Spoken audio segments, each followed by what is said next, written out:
Alhamdulillah, Alhamdulillah kita mengucap syukur kerana dapat memanfaatkan masa yang diberikan Allah kepada kita dengan sesuatu yang memberikan ulangan, keuntungan, kebaikan masa. Kerana masa adalah amanah, masa adalah modal. Sekiranya kita salah guna, maka kita dikira pengkhianat. Mengkhianati masa adalah sesuatu yang sangat dikesali, merugikan di dunia dan juga di akhirat. Sebab masa yang diberi adalah sekali. Jangan kita salah guna masa dengan sesuatu yang tidak berfaedah, dengan lebih kepada bersenang-senang, seronok, gelap, ketawa, tanpa memikirkan perkara yang dilebihkan. Alhamdulillah, Alhamdulillah kita sudah pun masuk ke bulan Sya'ban dan sedang bergerak untuk bertemu dengan bulan Ramadan. Bulan yang begitu hampir,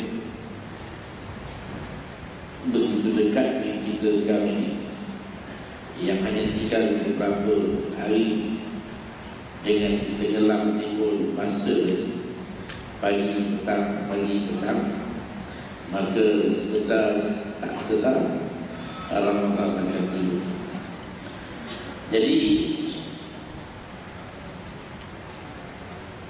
bagaimana kita perlu usahakan sebelum kedatangan Ramadan sudah ada persiapan, persediaan yang dibuat oleh setiap kita dalam menyambut kedatangan Ramadan. Karena Ramadan adalah tetamu agung yang datang membawa berbagai-bagai kelebihan, berbagai-bagai pengisian, keuntungan. Bahkan Ramadan menjadi bulan yang menentu, yang menentukan maju mundurnya kita dalam hidup di dunia ini. Ramadan akan menjadi penentu kepada baik dan buruknya kita. Ramadan akan menjadi penentu kepada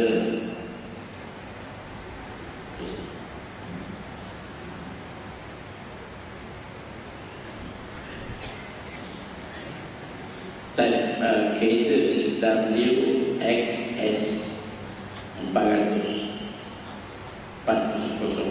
lampu terbuka. Minta atasi supaya nanti jangan pula bila kita dah nak start tak hidup. WXS. Jadi Ramadan ini sangat penting, menjadi penentu, menjadi garis ukur, menjadi hakim bagaimana kedudukan kita dalam hari-hari yang kita lalui setahun. Segala-galanya adalah bergantung kepada Ramadan. Sebab baginda sendiri dalam hadis menyatakan tentang Ramadan, kata baginda, la ya'lamul ibad ma Ramadan la tamannat ummati an takuna sanatu kulluha Ramadan. Kalaulah manusia mengetahui apakah sebenarnya Ramadan, nescaya akan menjadi satu cita-cita satu keinginan angan-angan untuk kita pilih melihat kelanjutan Ramadan berlaku berterusan sehingga setahun, kerana dia akan menjadi setahun. Walaupun sebulan, tapi sebulan adalah setahun. Kalau kita tahu, masalahnya kalau kita tahu, kita nak tiap-tiap hari kita puasa, dan bila malam kita nak tiap-tiap malam kita beribadat qiyam. Jadi Ramadan sudah hampir tiba. Kebelakangan ini kita tengok rentak di Malaysia dalam tahun-tahun kebelakangan, Ramadan tidak dilihat sebagai bulan puasa, tapi rancaknya Ramadan ini sebagai bulan makan, festival makan, bulan perayaan, bulan berbagai-bagai lah yang kita tengok. Terpadam yang dikatakan bulan puasa, lebih lagi bulan qiyam, bulan yang dikatakan yang ada khusus hanya di bulan Ramadan. Bulan lain tak ada. Sepanjang setahun kita carilah mana malam yang kita boleh melakukan ibadat qiyam. Kalau tidak dengan bulan Ramadan, maksudnya ibadat tarawih. At-tarawih suatu yang khusus dalam bulan Ramadan. Jadi hari ini kita tengok suasana masjid, suasana surau.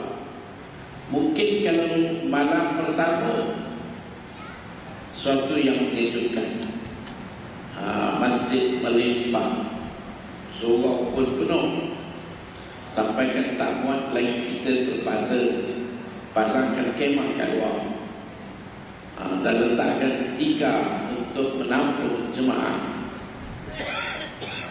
Rupa-rupanya hanya sekadar boleh bertahan semalam, satu malam saja, malam besok dan malam seterusnya, dan tak ada tak. Yang bawa kemah itu bertikam, tak ada kereta masuk parking dalam tu. Kereta-kereta ni kalau boleh bawa parking masuk dalam masjid, tak apa, nak kosong. Bukan parking kat luar. Jadi kata tuan-tuan, parking dalam. Sebab apa parking kat dalam masjid ni? Kosong, tak ada orang. Kalau ada satu saf, dua saf, itu tak berbaloi, tak padat dengan masjid, dengan lampu, dengan kipas, dengan berbagai-bagai, tapi tak ada orang. Jadi sebab apa? Sebab orang tak mengenali Ramadan. Orang tidak mempunyai hubungan yang erat dengan Ramadan. Kita tak cukup mesra dengan Ramadan. Kita tak cukup, orang kata, seronok dengan Ramadan. Ramadan belum menghiburkan kita. Kita tak tenang, kita tak cukup selesa, kita tak berdamai dengan Ramadan. Masih banyak sengketa kita dengan Ramadan. Sebab itulah kita tengok layanan kepada Ramadan. Kalau dalam masyarakat kita hari ini, lari. Kalau di bazar-bazar layanan begitu mesra, hubungannya begitu erat, rapat sekali, berbanding dengan masjid-masjid yang jemaahnya makin hari makin kurang, makin hari makin kurang. Sampailah kalau masuk malam raya, dah tak ada dah, sikit sangat jemaah. Dan inilah sikap yang perlu kita atasi. Kita kena lihat kepentingan Ramadan yang datang. Sebenarnya Ramadan ini dia datang kepada kita membawa berbagai-bagai, 1001 rahmat, berbagai-bagai kurnia, tak ada bulan. Bayangkan bila masuk malam pertama, Allah akan perintah kepada malaikat yang jaga syurga, ya Ridwan, iftah abwabal jinan. Wahai Ridwan, buka akan kesemua pintu-pintu syurga. Wa ya Malik, aghliq abwabal jahim.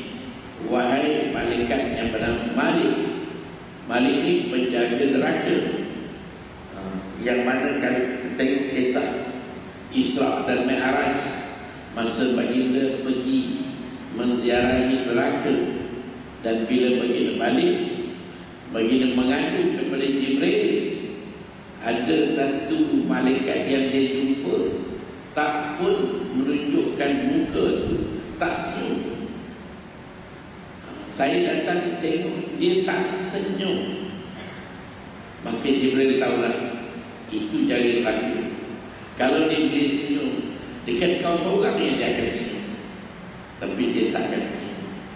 Macam mana dia nak layan orang yang akan datang nanti dengan muka yang bengis, garang? Nama dia ialah Malik. Jadi Allah kata, wahai Malik, aghliq abwabal jahim, tutup ke semua pintu neraka. Dan Allah berikan satu peranan tugas kepada malaikat Jibril, di mana malaikat Jibril ini kita tahu malaikat yang diberikan tugas khas, yaitu membawa wahyu kepada nabi-nabi. Nabi-nabi ini golongan mereka yang mendapat wahyu. Ini satu keistimewaan. Manusia biasa tak boleh capai. Tak boleh capai tahap Nabi. Kenapa? Kalau kita buat macam mana pun kesalehan kita, ketakwaan kita, kita takkan sampai ke darjat Nabi. Sebab mereka ini diberi wahyu, mana ada sesuatu yang khusus. Tak ada Nabi melainkan mereka akan dapat wahyu. Itu beza Nabi dengan manusia biasa.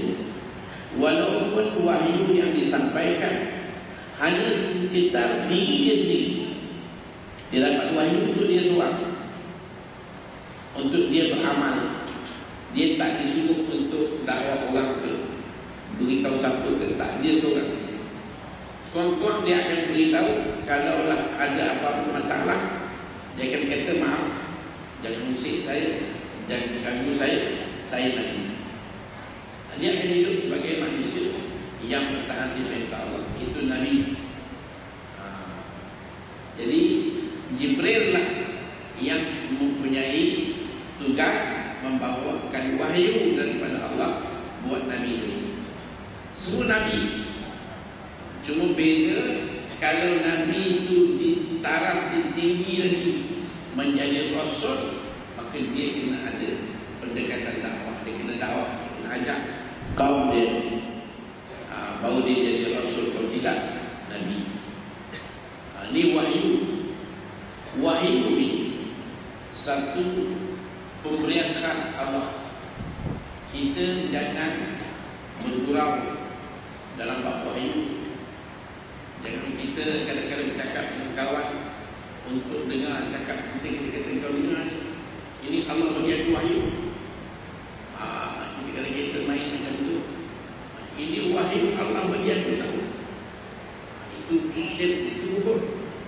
Siapa cakap macam itu keluar dari Islam, murtad. Kalau kita kata ini idea ilham Allah,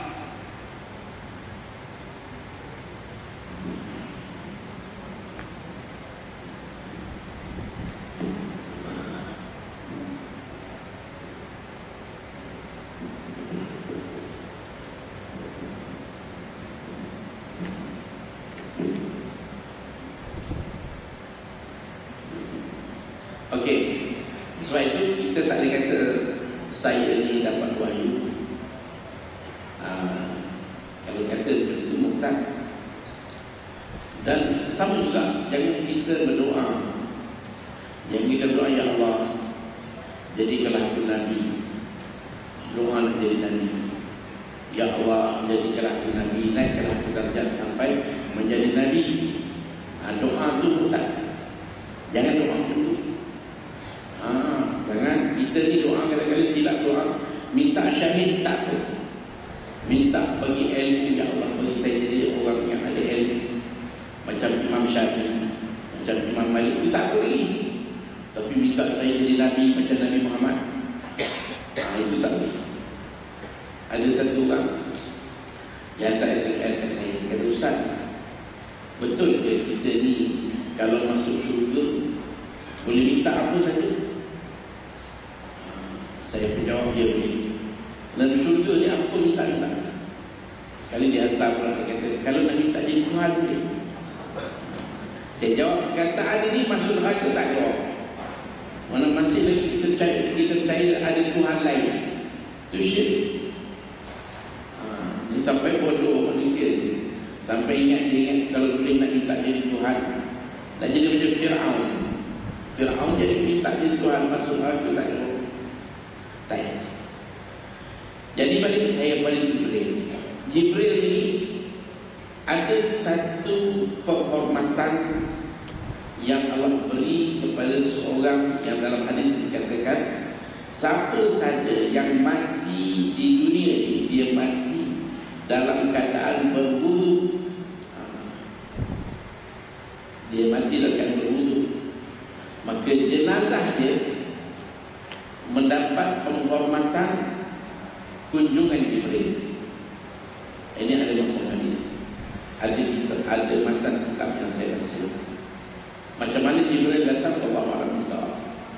Tapi itulah kelebihan orang yang berwudu.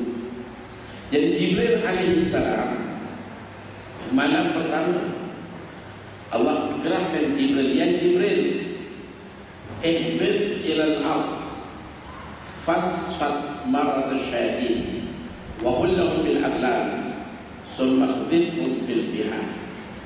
Wahai Jibril, turun kau ke bumi dan tangkap syaitan-syaitan yang ganas, bekas mereka, kemudian umpankan ke dalam laut. Ini apa yang akan berlaku malam pertama. Jibril akan turun dengan sekumpulan malaikat dan akan kejar cari syaitan-syaitan yang ganas. Maratus syayatin. Jadi syaitan yang ganas, bukan semua syaitan. Jangan kita hayati Ramadan, dangdut jalan, hiburan jalan, maksiat makin. Benda syaitan yang masih ada. Yang tak adanya syaitan yang ganas, syaitan yang samsing. Kalau kita kata hantu air yang selalu buat hal itu di tengah. Syaitan-syaitan yang duduk keliling kita, yang begitu manja mesra dengan kita, itu sentiasa ada. Itu sihat. Yang jadi penasihat-penasihat kita itu masih legal berkata dia ada bagi nasihat ke kita. Dan kita tak makan, dia suruh makan benda lain. Dia suruh duduk dekat sekat. Saya bawa tajuk mula elok menjahit. Lama-lama dia pergi melarat sampai orang tu tak pandai menjahit lah. Dia mengumpat habis. Mengumpat ni kan sedap, cerita kelemahan orang, ceritakan orang, menghina orang, menjatuhkan orang, memperlekehkan orang, mempersegera dan ketawakan orang. Itu memang sedap. Balik saya kepada Ramadan.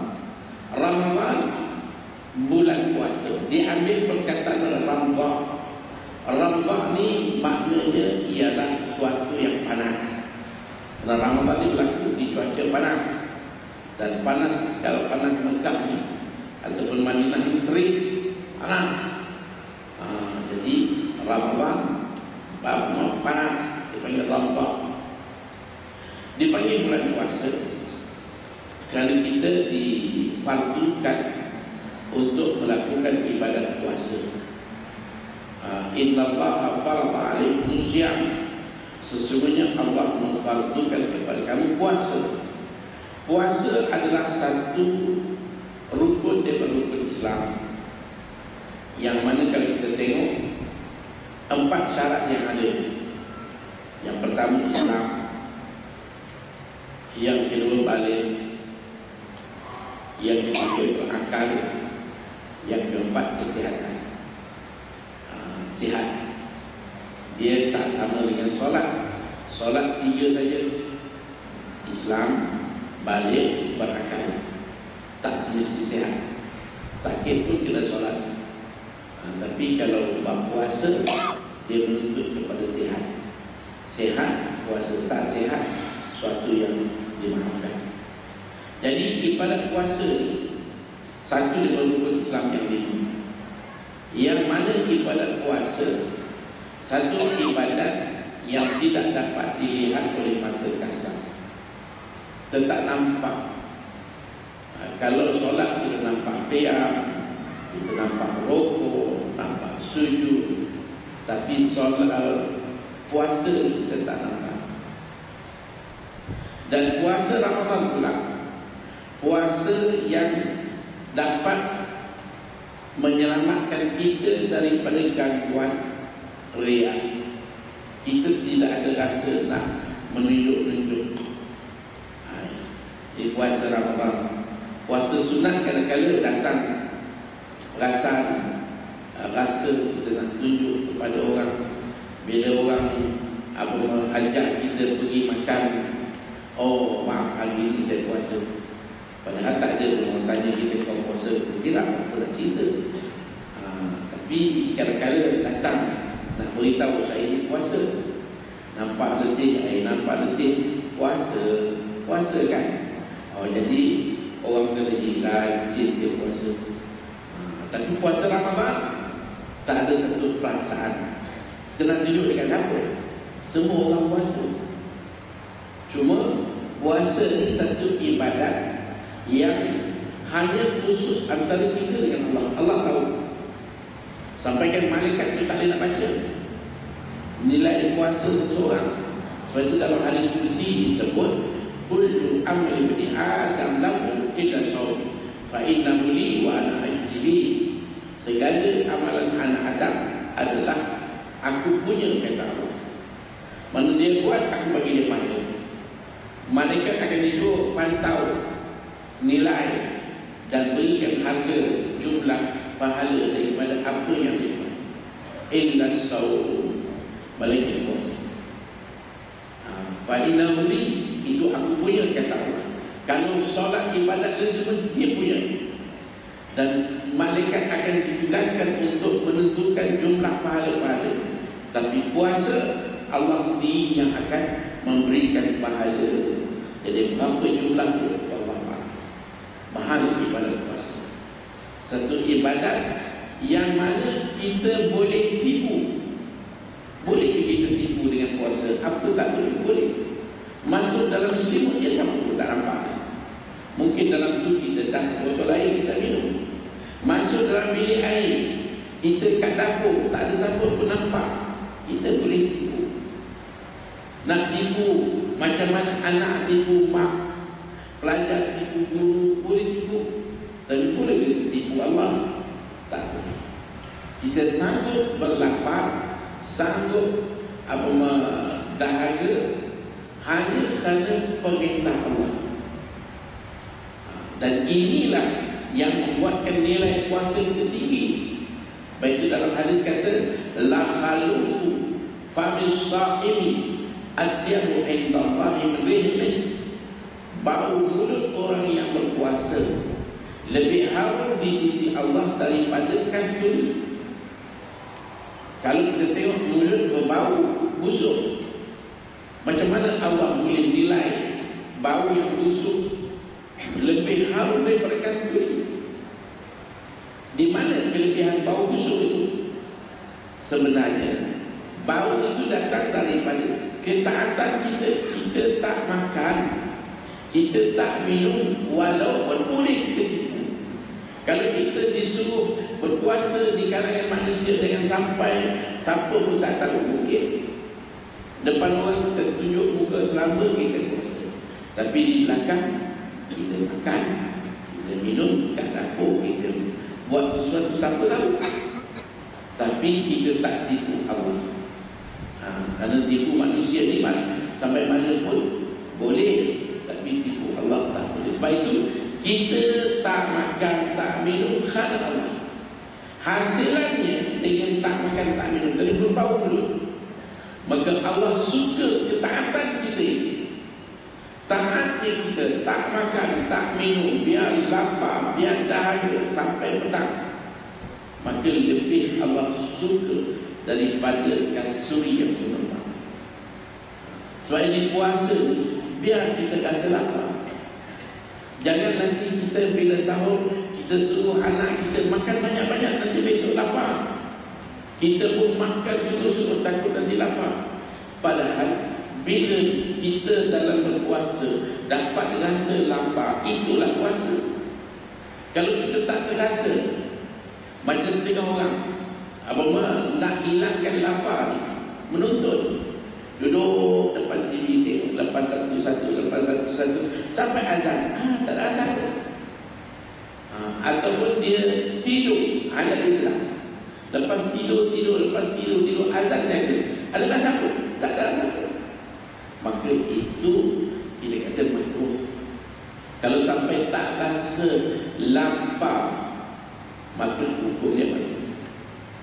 Kita ni nak lapar tu, bila datang rasa lapar, baru kita dapat rasa nikmat Allah yang selama ini kita kejaki. Kita ni lapar, ada masa dia Ramadan, tapi ada orang Ramadan ke tak Ramadan ke lapar saja. Macam mereka yang sedang berada di negara-negara yang sedang bertolak, lagi teruk keadaan kemiskinan, negara-negara yang ditimpa dengan kemiskinan dan berbagai-bagai. Bukan kata lapar Ramadan, biasa lapar, ikat perut, lapar, tak makan, nak makan makanan tak ada, makanan pula mahal-mahal, susah dapat.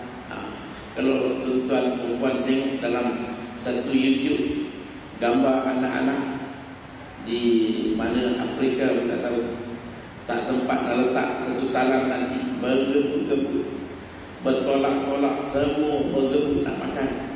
Ya Allah, di sini kita dapat rasa. Maka apa jadinya? Kita rasa syukur.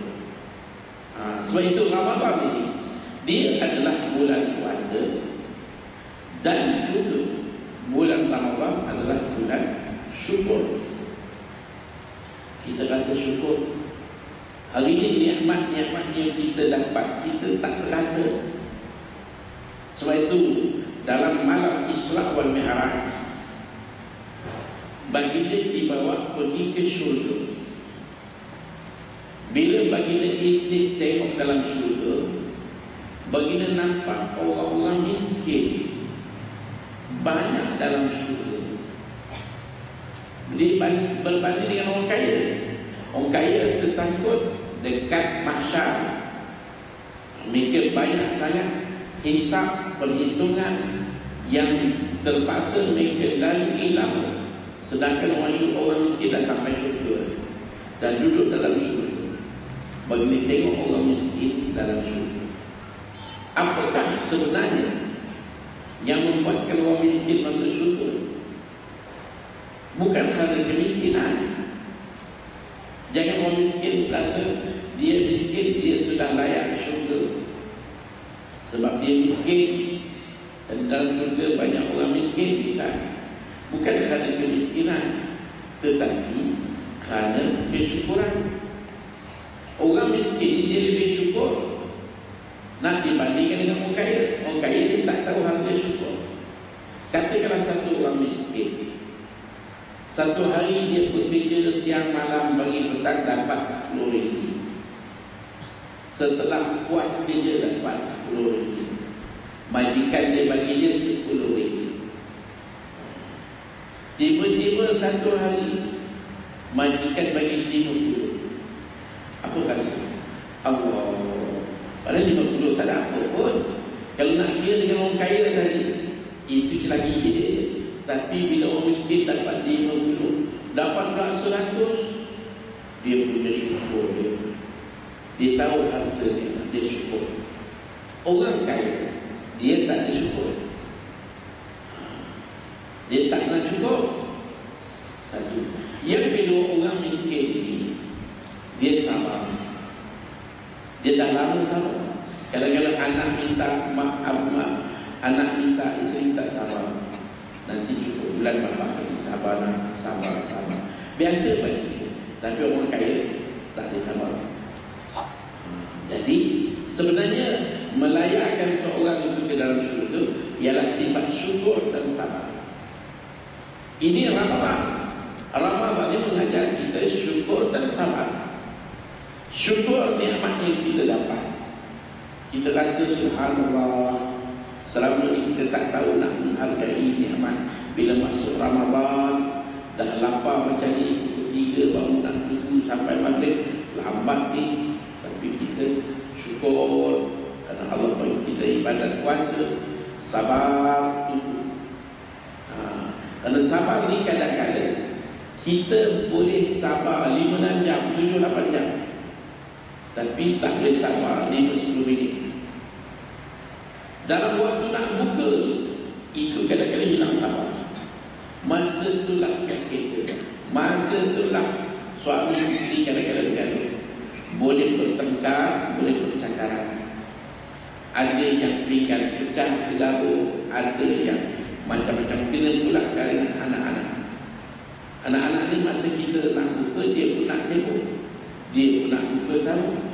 Maka akhirnya ada yang tertegang, ada yang terjatuh, ada yang pecah. Daripada kita mula puasa, tiba-tiba semua pakai naik angin. Dah bergaduh, dah terpit, dah mengamuk, dah kutuk, maki, hamba celaka, marah dan sebagainya. Hilang kelebihan puasa. Maghrib kita dah jadi bergaduh. Ini bijaknya syaitan. Dia buatkan kita. Sebab itu kita kata ini Ramadan menuntut kepada sabar. Sabar. Sampai habis. Sambil sabar nanti. Jadi puasa dia mengajar kita dengan kesabaran. Cuma dalam puasa saya nak sebut ada 2 perkataan yang hampir sama tapi berbeza. Satu adalah lupa. Kalau kita puasa, berlaku sesuatu yang mana kita ni terlupa, maka kalau lupa, puasa kita tak akan terlupa. Dan kalau lupa tu kita makan satu periuk pun tak apa, tak makan. Satu botol air kita minum, kita haus, kita buka kotak ais, kita minum, dah kenyang untuk Allah puasa. Lupa ni memang tak apa. Tapi jangan minta lupa. Oh, kalau boleh tiap-tiap hari, kalau lupa dia, nanti jadi gila. Lupa ni dia bukan nikmat. Lupa ni dipanggil afat, musibah. Lepas tu jangan lupa. Kadang-kadang kita ni lupa, tak tahu kat mana letak. Pusing cari kunci kita pada benda kat tangan tu, kat tangan tu. Allah boleh lupa. Ini masalah. Jadi kalau puasa lupa memang tak ada. Satu lagi, silap. Lupa lain, silap lain. Silap patahnya. Silap apa? Tersilap tengok jam. Ingat waktu sahur masih ada. Apa makan lagi ke? Rupa-rupanya dah habis. Tersilap batal puasa. Jadi kita di Malaysia, saya nampak pendekatan yang ada di Malaysia cantik banding dengan negara-negara lain. Sebab kita bagi tiap-tiap hari waktu berbuka dengan waktu imsak. Kita jangan buat silap. Silap, kalau kita dah sabar sampai sepanjang siang, tiba-tiba 5-10 minit tersilap. Tersilap untuk puasa. Ada kawan datang kata, boleh buka, boleh lah. Kita nak makan. Aku bawa acah dulu. Allah tersilap. Kita ingat benda tu dah boleh. Ada satu kawan, dia bawa kereta, kemudian dia berhenti dekat RR, dulu nak dengar azan. Tiba-tiba dia buka radio azan, dia pun makan. Bila dah sedang makan, tiba-tiba radio beritahu bahawa masuklah waktu berbuka untuk kawasan Kuantan. Dia ikut. Dia beza 5-10 minit beza. Rupanya itu radio Kuantan, radio faham. Allah tersilap. Habis. Silap batal. Jangan kita buat silap. Silap berbuka, silap sahur. Jangan jadi macam orang kampung. Bila bangun sahur, bapak kata jangan tengok jam, makan dulu. Bila dah makan tengok, silap tu tak apa, kita dah makan. Itu silap besar. Kita kena tanya dulu sebelum nak makan sahur, ada ke lagi waktu? Saya tak tahulah, mungkin ada ikut, mungkin jangan mungkin. Kena tanya dulu. Pastikan awak jam berapa. Buka TV, buka radio, dengar elok jam. Dah habis dah waktu, habis. Jangan kita makan silap, masalah besar, batal. Sebab itu tuan-tuan yang dimuliakan, kita diberi waktu berbuka dan waktu imsak. Untuk imsak ini sejelasnya mudah kita faham. Kalau kita tengok di laluan jalan raya, kita ada 3 lampu. Ada lampu hijau, ada lampu merah, di tengah-tengah tu ada warna kuning. Hijau sebelum imsak, itu warna dia hijau, makanlah apa nak makan. Merah selepas imsak, itu merah, jangan makan. Yang kuning itu imsak. Mana kita hari ini kalau bawa kereta lampu kuning, itu yang kita tekan minyak, itu yang kita nak laju. Padahal hakikat sebenarnya kita sepatutnya dah mula memperlahankan. Tapi kita takut lari. Kalau kita perlahankan, yang belakang hantar kita tadi. Semua orang dah nampak kuning tu mesti laju. Tak sepatutnya kuning tu kita mula perlahankan. Imsak ni kita mula memperlahankan. 10 minit memang boleh makan, tapi jangan makan sampai kita mulut kita ada makanan azan berkumandang. Mulut ada dalam makanan. Azan ni kita, yang dalam mulut ni kita telan, batal puasa. Kita dah makan, batal. Kita tak boleh makan lagi dah. Ada mana kawan saya kata, ustaz, ada hari itu dalam radio, satu ustaz tu kata tak apa kalau kita punya apa yang dalam mulut walaupun azan sedang berkumandang. Itu silap besar. Kerana bila dah masuk subuh, terbitnya fajar, makna bila Bilal itu dah azan, betul-betul tempat dia azan on time, betul masa dia azan, makna mulut kita kena kosong. Jangan apa dalam mulut. Bukan kata kosong, di celah-celah gigi kita. Dalam mulut tu jangan ada perisa-perisa rasa makanan itu masih ada. Sebab 2 kesilapan banyak berlaku.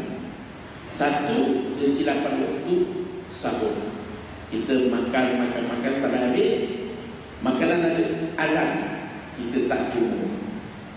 Kita telan dengan air liur, kita bersih dengan lidah air liur kita, dengan kita tak kubur, sedangkan sudah azan.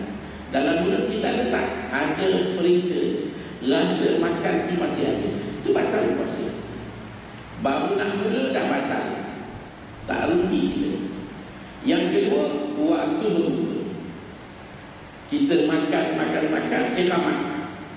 Kita pakai telan di dalam mulut, Dan yang ada itu kita telan dan kita tarik dengan air yuk, kita masuk ke dalam tanpa kita kubur. Bila kita angkat Allahu Akbar solat, masa terasa itu batal solat. Dan sebab itu kita kena kubur dulu. Apa yang malasnya? Makan, basuh, bersihkan mulut kita. Sebelum azan mulut kita dah bersih, tak ada apa lagi yang tinggal. Bila nak solat maghrib, mulut kita tak bersih, tak ada apa lagi sakit kita tak boleh solat. Jadi sebab itu waktu imsak kita sedang memperlahankan. Jangan kita sekali-kali lagak masih selera nak makan. Maka kalau tak sempat subuh masuk, kita masih dalam mulut ada makanan, batal puasa itu. Jadi penat puasa tu asyik batal, belum sampai petang malam, pagi dah batal. Tak sah puasa kita. Ini ibadat yang dikata ibadat khusus dengan Allah. Ibadat kita tak makan, tak minum kerana Allah. Ini ibadat, tapi tak jadi ibadat kerana kita tak jaga. Ini perlu diatasi. Diberi kita masa untuk kita tengok. Dan tuan-tuan, perempuan yang dimuliakan, elakkan daripada penggunaan ubat gigi. Bila kita terus gigi, jangan guna di siang hari. Letak Colgate ke apa, kita terus letak Colgate. Itu mengancam puasa kita. Kalau kita tak boleh nak kawal pergerakan air liur yang sentiasa bergerak keluar dan masuk. Sebab itu kalau kita nak terus, biar kosong. Kain gigi kosong, terus kosong. Kalau nak guna ubat gigi sebelum terbit fajar atau setelah kita berbuka, di sepanjang siang, jangan kerana nak jaga sedikit bau mulut, puasa kita sudah tergadai, merugikan kita. Kita nak mulut kita macam mana pun tak akan dapat kita atasi. Kita nak bagi mulut kita berbau harum, kerana bau puasa ni bau busuk. Jadi nak kita jaga mulut kita, tapi perut kita kosong. Bau mulut ni datang daripada perut yang kosong. Sebab itu jangan kita rosakkan dengan menggunakan ubat gigi. Kalau nak berus, nak bersihkan, nak bersuci, maka sebelum zawal dengan satu yang kosong, seeloknya dengan kain suci. Jadi tuan-tuan perempuan yang dimuliakan, bulan Ramadan bulan sabar, bulan Ramadan bulan syukur, bulan Ramadan bulan dipanggil bulan muasat, bulan simpati. Bulan simpati. Kita masa ni kita rasa terbuka hati kita untuk tengok orang lain yang juga memerlukan sesuatu yang kita dapat. Jadi kita ada rasa simpati. Lepas tu kadang-kadang kita hantar pada jiran, kita masak, kita ada sikap simpati. Sebab itu Nabi kata, man fassara sahiban kana lahu min ajri sahibi min ghairi ayyan min ajri syai'. Siapa yang menyediakan sesuatu untuk seseorang berbuka, ini satu sifat. Kalau kita tengok orang Arab, inilah masa dia boleh kenal kawannya, dia boleh kenal siapa orang Islam yang menjadi kawan baik. Kalau orang Arab hari ini, maaf cakap, mereka ni dah lupa saudara mereka. Mereka ni telah berbaik-baik dengan musuh. Tambah kalau Saudi dengan Amerika ni dah macam keluarga, dah macam adik-beradik. Tapi kalau dengan orang lain, ya Allah, macam musuh. Dia tak kenal kawan. Itu Saudi. Sebab itu kalau siapa bawa pasport Amerika nak masuk dekat Jeddah, cukup mudah. Dengan kita bawa pasport negara lain, bawa Malaysia ke Malaysia pun susah juga kadang-kadang. Dia macam-macam soal itu tapi bila bulan Ramadan, nampak dia punya hubungan dia, sifat dia. Dia bawa macam-macam makanan untuk berbuka. Dia macam-macam jenis teh dia, kopi dia, buah tamat, dia panggil kita makan. Kalau dia tahu, bila kita sediakan sesuatu untuk seorang berbuka, kita dapat pahala. Dan orang itu pula tidak berkurangan pahala dia dalam puasa. Jadi bayangkan, kalau kita boleh beritahu isteri awak masak, saya nak awak pergi masjid, hari ni orang datang berbuka, jadi datang 100 orang, kita di rumah dapat pahala 100 orang. Datang 200 orang, kita di rumah dapat pahala 200 orang. Tapi jangan pula kita tak puasa. Abang kita tak puasa, kita dapat 100 orang. Tak payahlah kita nak puasa, aku dah hati tak boleh. Tapi kita dapat pahala. Sebab itu kita kena cemburu untuk buat sesuatu, untuk sediakan juadah berbuka. Kerana dapat pahala, ramai orang datang berpuasa. Dia buka dengan makanan yang kita sediakan. Tapi Ramadan adalah bulan simpati.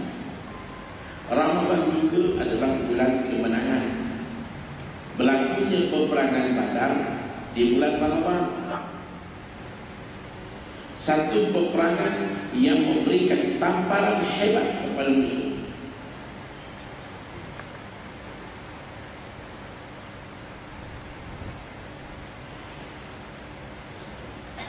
Dan ini kenangan umat sampai kiamat.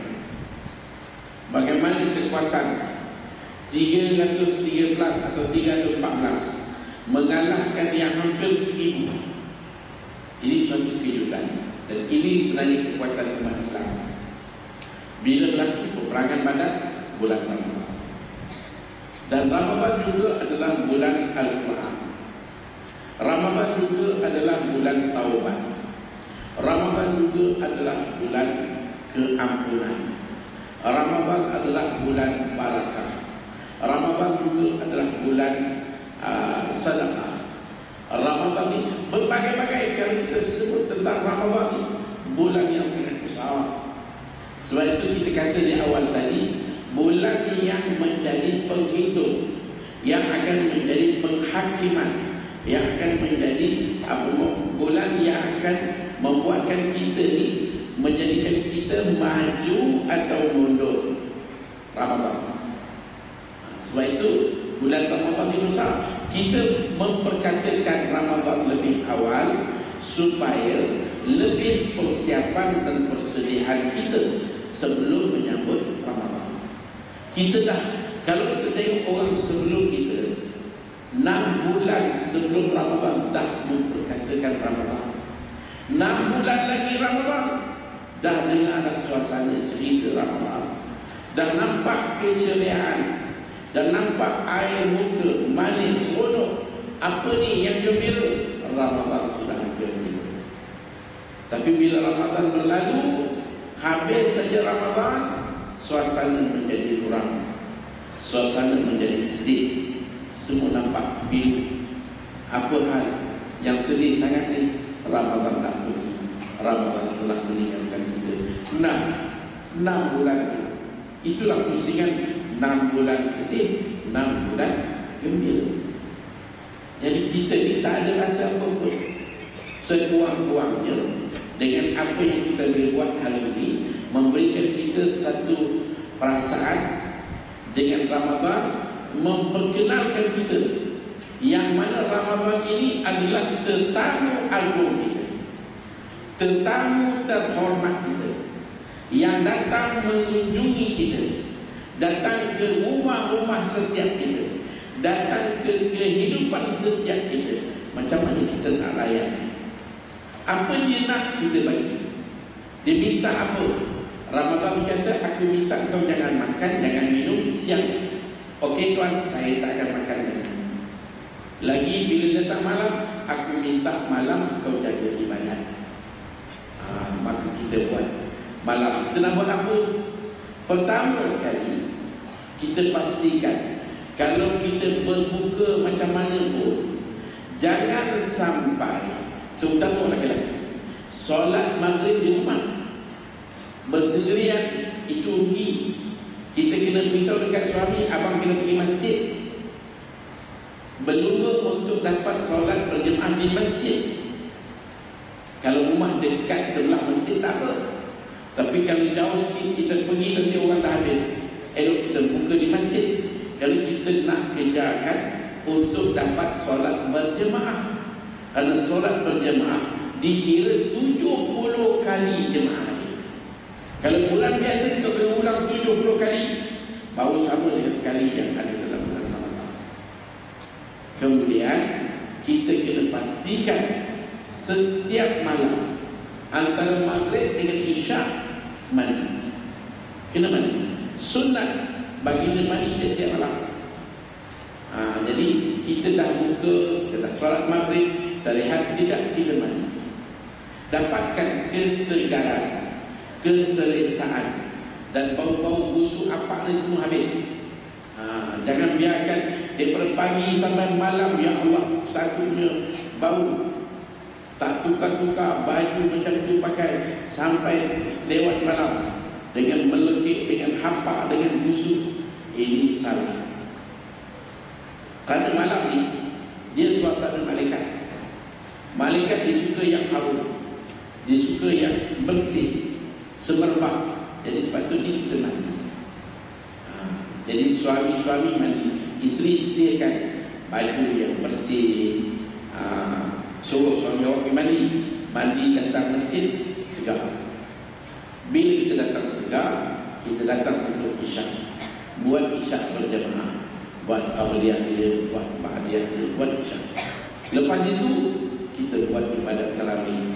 Ini yang khusus. Sebab itu Ramadan antaranya dipanggil Syahrul Qiyam, bulan Qiyam. Qiyam ni maksudnya ialah tarawih. Hadis Nabi kata, man qama ramadhana imanan wa ihtisaban ghufira lahu ma taqaddama min dhanbihi. Siapa yang bangun melakukan qiyam di bulan Ramadan dengan iman dan ihtisab, diampunkan baginya dosa telah lalu. Maksud qiyam itu tarawih. Tarawih itulah qiyam. Jangan kita sibuk benda lain. Sibukkan dengan tarawih. Buatkan solat tarawih. Macam mana saya kata tadi, kalau siang terasa lapar, dalam kita tak makan, tak minum, rasa lapar, itu hikmah puasa. Kalau terasa lapar, alhamdulillah, lapar, itu nikmat dia. Itu hikmah dia. Jadi kalau malam terasa letih, nak buat tarawih, rasa penat, rasa letih, nak berdiri lama. Jadi kalau kita boleh rasa letih, itu nikmat malam. Lepas tu kena buat tarawih. Jangan kita letih lah malam ni, tak buat tarawih. Malam besok pun letih. Bila buat malam tamu saja. Itu yang menjadi masalah jemaah kita. Malam pertama saja, malam kedua dah tumpang, malam ketiga dah hilang. Ini orang kata bankrupt di dalam bisnes. Kita kena bangun untuk buat sesuatu. Ibadat tarawih. Berapa dekat tarawih ni? Kita kata tarawih ni ikut mazhab. Mazhab apa kamu? Mazhab Syafi'i. Syafi'i 20 rakaat. Mazhab Malik dan mazhab Hanafi. Mazhab Hanafi 20 rakaat. Mazhab Hambali. Hambali 20 rakaat. Mazhab Maliki 2 pandangan, satu 20, satu lagi 36. 8 mazhab ada. 8 mazhab malas. Mazhab budak-budak. Orang tua yang jiwa budak buat dapat duduk belakang. Sama dengan budak tengok, sama dengan budak. Bila habis 8, senyap-senyap keluar. Malu kat orang. Tua dah tak sedar diri, masih buat 8 lagi. Ini kadang-kadang yang kita tengok yang rasa malu kalah dengan isteri. Orang perempuan, dia masak, dia basuh, dia itu, dia ini 20 rakaat. Yang suami tak buat apa pun, 8 tunggu dalam kereta. Dia tunggu isteri buat 20. Ini memang bankruptcy punya suami. Tak maju. patut kita kena buat lebih. Bulan Ramadan bila nak buat lebih? Kalau nak buat 8 ni, Zuhur nanti boleh buat 8. Sebelum Zuhur buat 2 kan. Ikut imam 4, kita buat 4. Lepas tu buat 2 lagi, dah 8. Tiap-tiap hari 8 lagi. Cuma buat 20 tengok. Bila nak buat 20? Tak boleh buat. Tak terdaya kita nak buat 20. Tak mampu. Kalau tidak dengan terawih, tak buat. Itu pun terawih tak buat 20. Lagi tak betul. Sebab itu kena buat 20.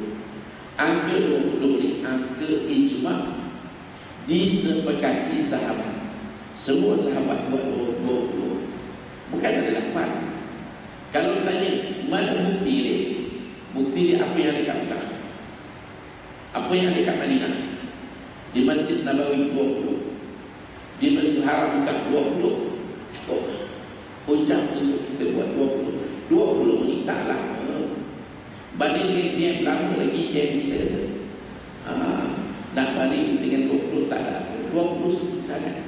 Kalau kita nak kira dengan akhirat yang kita akan pergi nanti, bekalan yang kita bawa ni tak cukup. Sebab itu kalau boleh, kalau dapat buat 20 itu terbaik. Orang perempuan mungkin, jangan pula orang perempuan sebab kejar ke 20 di rumah kita bukan. Layanan suami pun tak ada. Awak nak makan apa tu kat dapur semua ada siap. Saya dah masak. Dia pun hilang. Mana isteri? Sampai kat mesin dah terawih. Suami duduk makan kat dapur. Itu tak betul. Layaklah suami. Bagilah suami makan. Serikalah bagi suami. Bagilah pakai kemas. Picit-picitlah dia. Urut-urutlah dia sikit supaya dia ada tenaga pergi masjid. Ini si isteri yang hilang pergi masjid, suami kat rumah, terbalik dia kat rumah. Itu tak betul. Jadi kita isteri biar kita di rumah, suami pergi masjid. Kalau isteri tak pergi masjid, suami pergi, isteri di rumah boleh dapat pahala. Sebab dia sediakan makan, keselesaan suami dia yang buat. Ini kalau dia tak selesa, macam mana dia nak buat ibadah? Jadi kita bagi semangat. Suami kita, awak buat bagi penuh, awak buat bagi sempurna. Saya dah masak bagi awak makan sedap. Saya dah serika bagi awak pakai baju bersih. Nak wangi-wangi yang hantar, pergi lagi dia buat ibadah, dapat sempurna. Subhanallah, ini bulan. Kalau kita tengok, saya nak cerita sedikit Habib Omar. Habib Omar ni seorang tokoh besar ulama dunia Islam yang mana tinggal di Yaman. Dia ada pusat pengajian yang di bawah pengendalian Habib Omar. Nama dia Darul Mustafa. Diterima Habib Omar terkenal seorang ulama hebat dunia.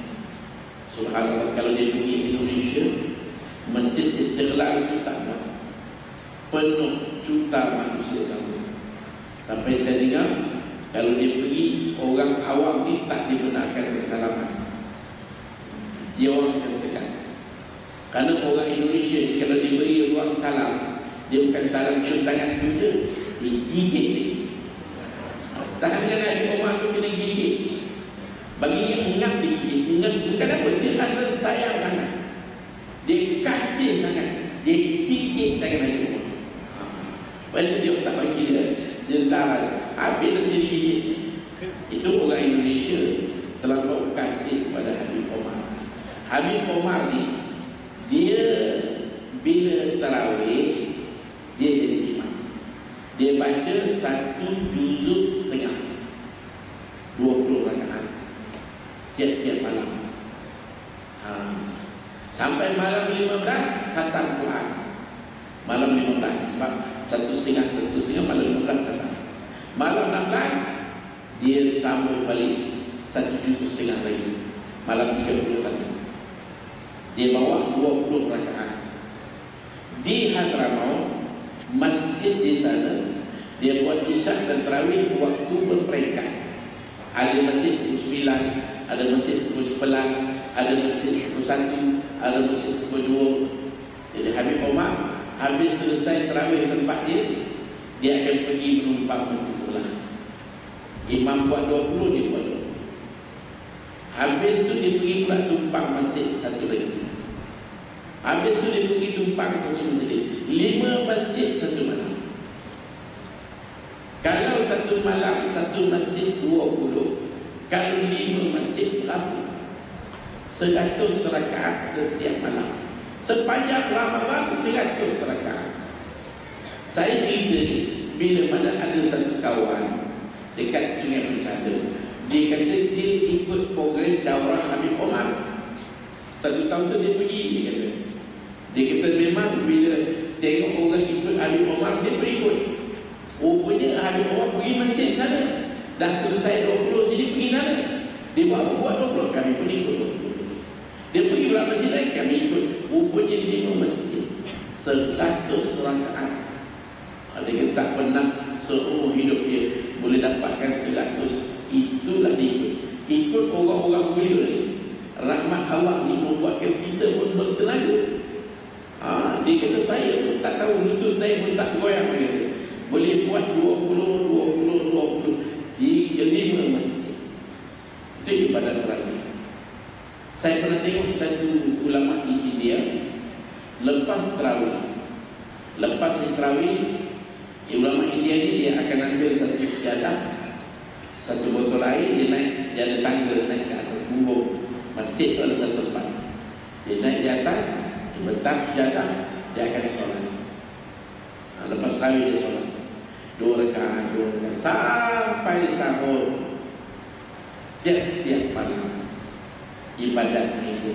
Orang yang dekat dengan Allah ni memang gigih, memang mereka bersyukur, beribadat. Kita ni 20 pun ya Allah, puas bergaduh, puas bertengkar, sampai setengahnya tu macam-macam lah. 8 nak 8 juga. Kita tak boleh orang kecil hati, dia kecil hati pemalas. Buat 8, buatlah 20. Apa salahnya? Kita penatkan sikit, kita letihkan sikit. Nikmat yang Allah bagi kita dah lebih dah. Cuma tengok berbuka puasa, banyak makanan yang kau makan, rezeki berbuka, ya Allah, mewah. Saya tengok ni iklan dulu kalau saya duduk di Kampung Baru, di tiang-tiang legend Kampung Baru dekat Kempena Semarang, Felda punya kopi dah keluar dah. Berapa saya tak ingat berapa jumlah satu kepala, tapi yang saya tengok bawah 60 minit. 60 minit tu perut macam mana tu? Tu perut jenis apa? Nak makan sampai 60 minit, banyak sangat makan. Tapi bila bah tarawih, berapa yang kita buat?